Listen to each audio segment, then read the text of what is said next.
আজকে আমি চলে এসেছি অষ্টাঙ্গ যোগ বিষয়ে কিছু বলব।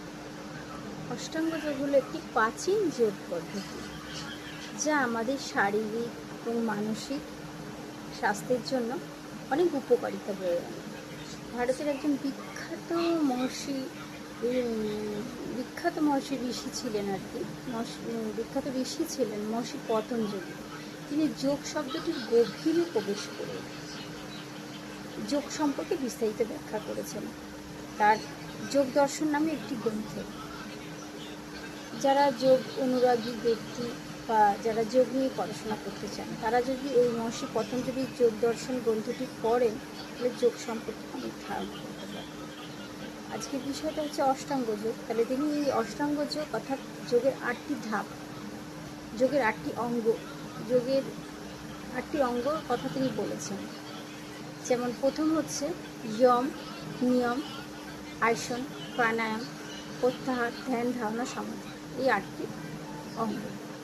এই যমকে আমরা আবার 5টি ভাগে ভাগ করেছি।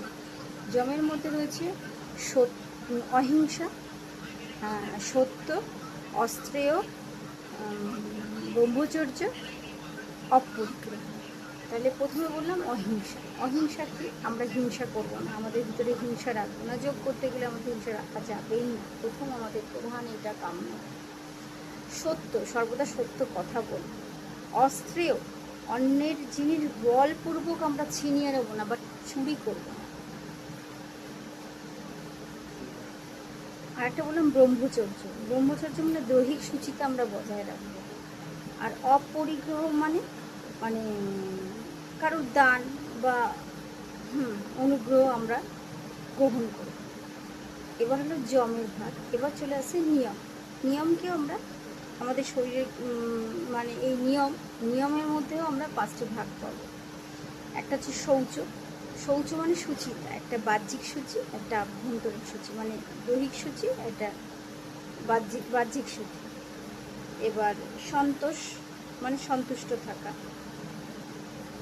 তপস্যা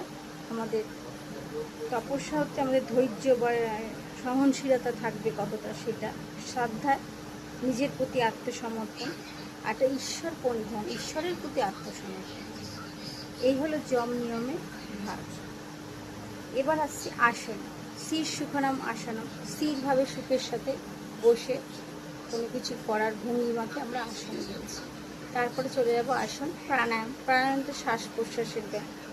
প্রত্যাহার, কোনো জিনিস বা ইন্দ্রিয়ের মধ্যে যখন আমাদের কোনো জিনিস আমাদের চোখে আসে, সেটাকে আমরা তৎক্ষণাৎ ইন্দ্রিয় থেকে সরিয়ে দেবো, সেটা হচ্ছে প্রত্যাহার।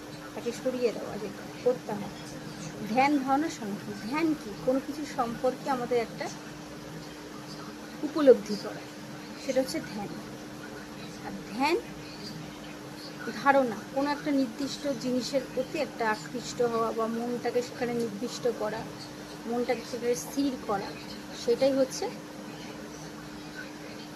ধারণা।